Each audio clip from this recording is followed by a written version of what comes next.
All right, hello everyone, and once again, thank you for joining the first session in Think Like a Scholar series hosted by the Liminal Society. If you haven't yet checked out our website or our Discord, definitely check those for upcoming events. We have several other events in the Think Like a Scholar series that we will be holding. It'll be every Tuesday except for the week before finals. Since we're not allowed to host any events during finals, we will be having our event that was planned for that week hosted the Thursday before finals.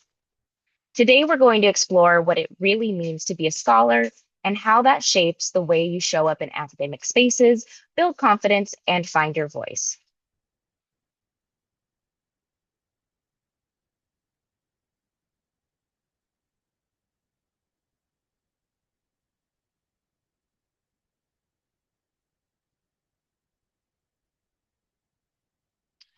Maybe. Sorry for the technical difficulties, everyone.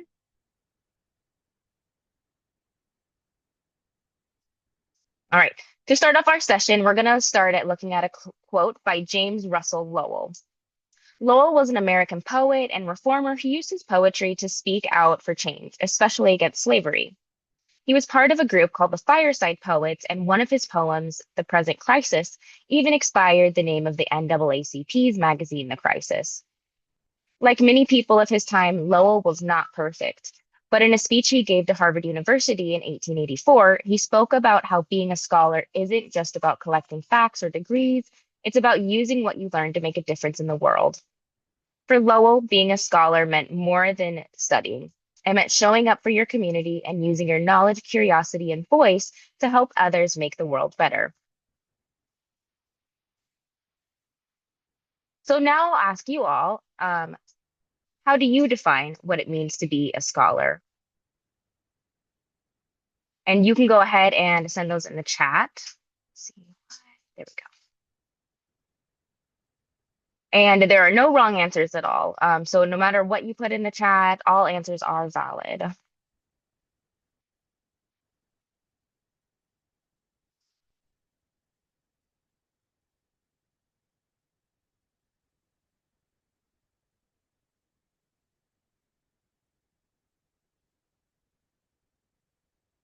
Perfect. Someone who's educated, definitely. That is one of the mainstream definitions of somebody who's a scholar. Um, and there's several other definitions as well. Let's go here. Perfect. Yes. A scholar is someone who knows a lot about a certain field and has done a lot of research. Absolutely. Just like you guys are thinking, when many people think of a scholar, they imagine external things such as grades, awards, how someone speaks, or even how someone looks in an academic space. But real scholarship is about what happens on the inside and how we think, reflect, and engage with the world around us. Traditional definitions of scholarship tend to focus on that performance, who has the credentials, who sounds the most academic, or who's affiliated with a certain institution. Exactly, someone who's educated and knows about the degree they study. However, in addition, these ideas can unintentionally make people feel like they don't belong, especially if they don't initially fit that image of what a scholar is supposed to look like or sound like. But scholarship isn't just about fitting the mold. It's about the curiosity, persistence, and caring for understanding. The moment we recognize that, we start to open the door for more people and more ways of being scholarly. Our identities, such as our culture, language, background, or even things such as being an online or non-traditional student, shape the way we learn and participate with society. Sometimes those identities give us confidence. Other times they can make us feel out of place. But those differences aren't barriers, they're strengths, and they expand how knowledge is created and shared. Once we start letting go of the narrow definitions of scholarship that most academic spaces hold, we begin to find that we're building an authentic scholarly identity. Now, you may ask, what exactly is a scholarly identity or an authentic identity?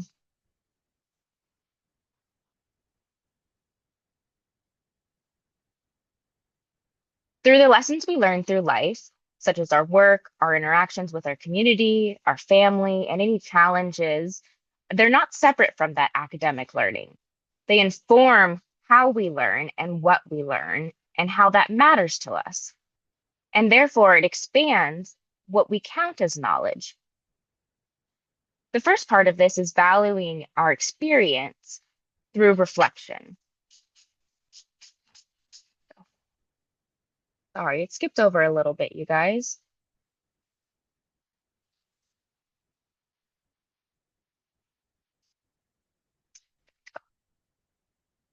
So that authentic scholarship means bringing those experiences into how we learn and think, not hiding them. I know a lot of you guys may have seminar type style classes where you are needing to contribute to some sort of conversation that's being held. And as students, this means trusting that your background adds value. Your lived experience is part of your scholarly identity and not separate from it. Each of us brings a different set of experiences to the table. And when we include those perspectives, we're not making scholarship less objective, we're making it more human and more connected to reality. And now we'll jump back over to that lived experiences and we'll talk a little bit more about that.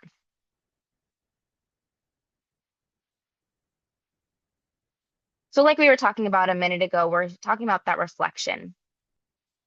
And the way that we can do this reflection is by taking time to think about how what we lived connects to what we're learning.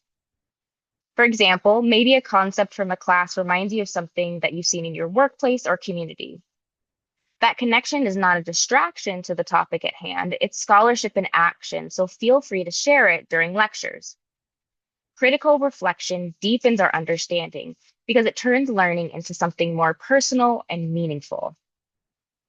Each perspective that you guys have adds depth to how we interpret data, history, theory, and even principles in STEM. It's like looking at the same picture through multiple lenses, and the more perspectives we include, the more clear and more complete our understanding becomes as a whole. Finally, when we connect our personal experiences to academic work, it can build a sense of belonging among our cohorts. It reminds us that we do have something valuable to contribute. And it also helps us find confidence in our scholarly voices, seeing that our ideas shaped by our experiences deserve to be part of the academic conversation. When we make those connections visible in discussions, writing, group projects, we not only strengthen our own learning, but also the learning of the community around us. And this is where students struggle most. So let's pivot a little bit and we'll talk about showing up confidently in those spaces, something that oftentimes for a lot of students can feel intimidating or exclusive.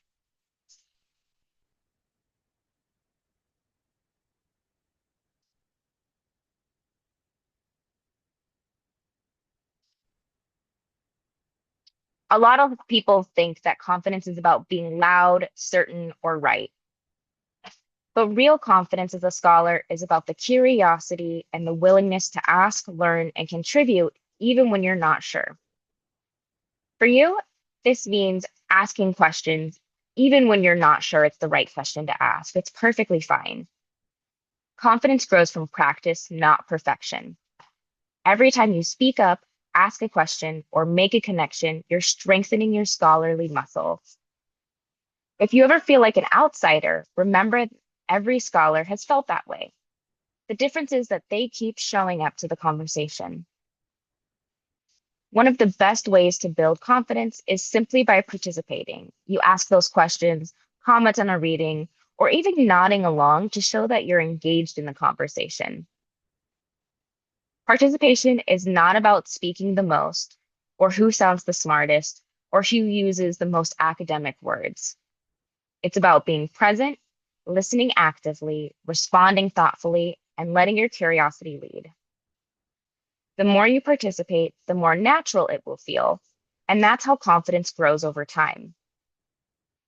If you're a bit more uncertain or on the shy side, there are also a couple small things that you can do to both practice and prepare for these conversations that you have during class time. Some tips include writing down one question or thought from your readings before class.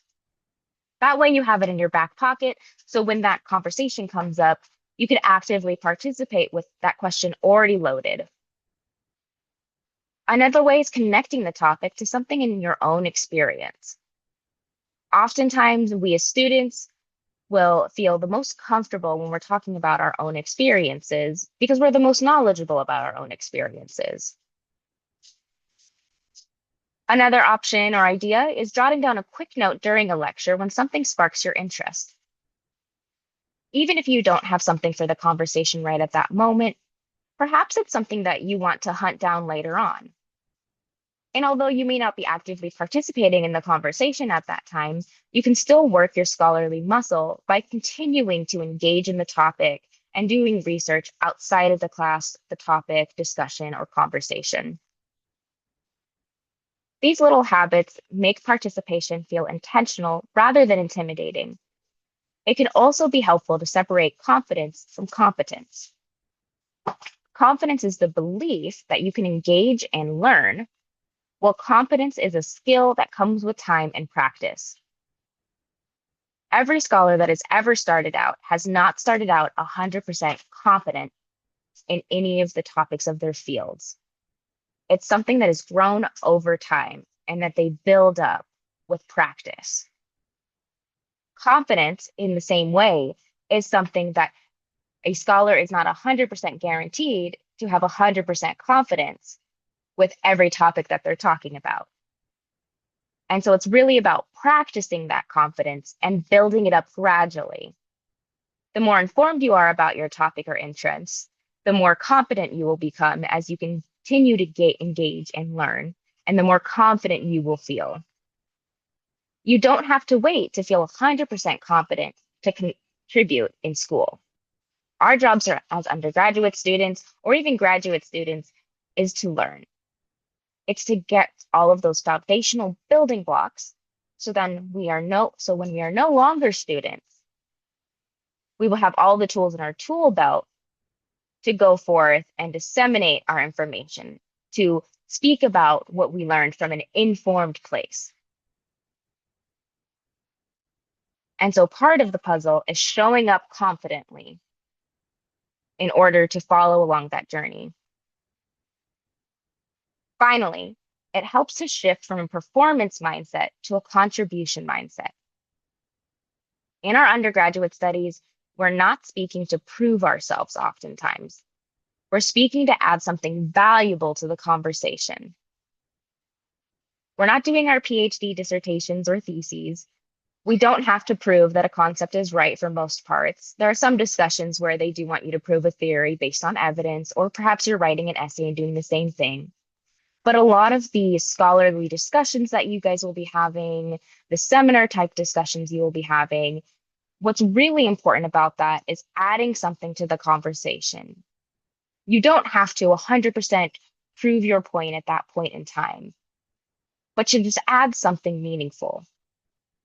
When you focus on that contribution instead of comparison, participation feels less like pressure and more like purpose. You'll start to realize that your voice matters and that you're already a part of the academic community and that you don't have to fit that mold.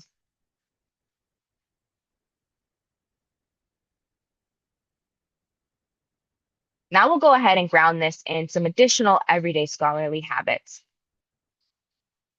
The first daily habit that you guys can practice is learning to see the structure of what you're reading.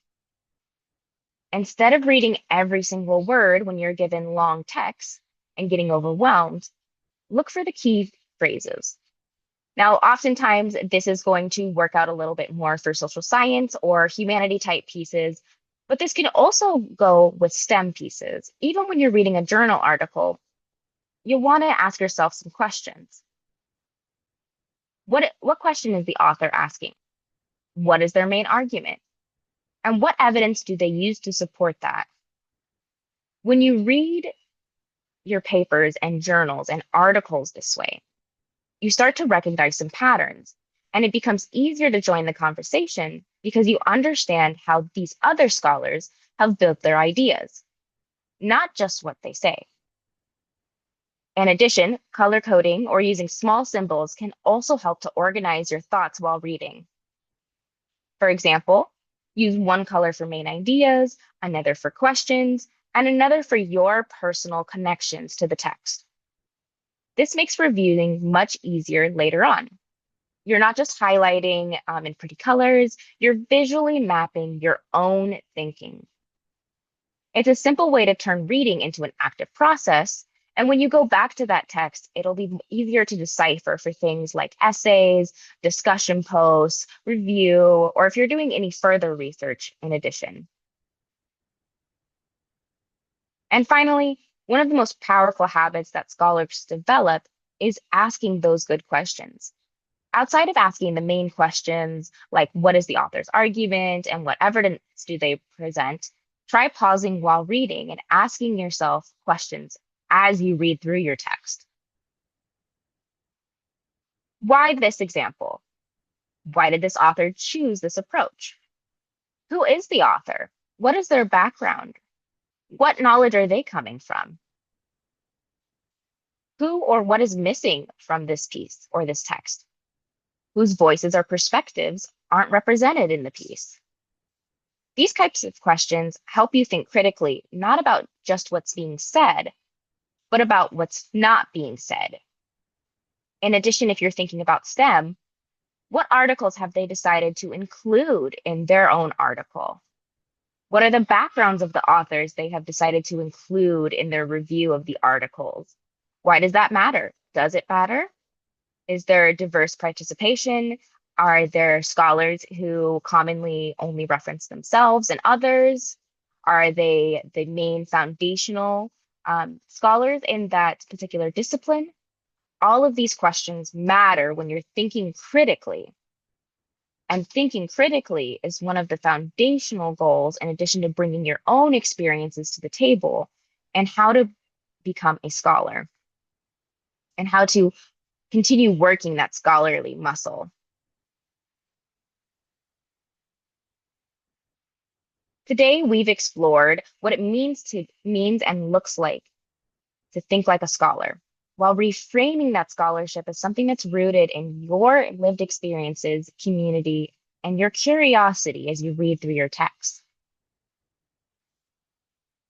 Before we end and I take any questions that you guys have, I want you to think back to the question we asked at the beginning of the session and ask yourself, with everything we've talked about today, what does being a scholar mean to you? And how do you think that you can show up and begin to grow as a scholar? I'd also like to remind everybody that if you'd like to learn other tips and tricks on how to engage in scholarly discussions, such as communicating across the disciplines, we'll be building on this idea of gaining confidence as a scholar and some other types of events surrounding growing as a scholar. We do have other events that you're more than welcome to look at through Sun Devil Sync. And again, those will be every other Tuesday, with the exception of the week before finals. We'll have an additional event on the Thursday before finals. In addition, any of those who have attended today or plan to attend in the future, if you join us for at least 3 sessions, you will be receiving a certificate in the end, specifically for this Think Like a Scholar series. And then I'd like to go ahead and turn it over to you guys if you have any questions, comments, concerns, or any ideas about what we've talked about today.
Of course, more than happy. I am going to be posting the recording to our YouTube. We are continuously updating everything for the Liminal Society.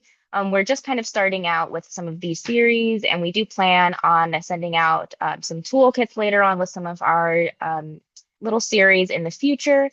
I really thank you guys all for coming. Definitely check out our website. We're continuously adding things, and we hope to be adding also some additional self-study modules for you guys in the future. We're just kind of finishing them up, and we should be launching them hopefully by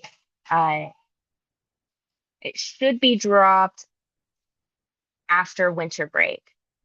And then absolutely, I will go ahead and yes, I will be sending out the PowerPoint in Discord. As long as you signed up through Sun Devil Sync, I can go ahead and post that. I think you did, Rahima. And then I'll go ahead and post the website link as well. If you guys give me one moment, I'll go ahead and stop the recording and I'll stop the share as well.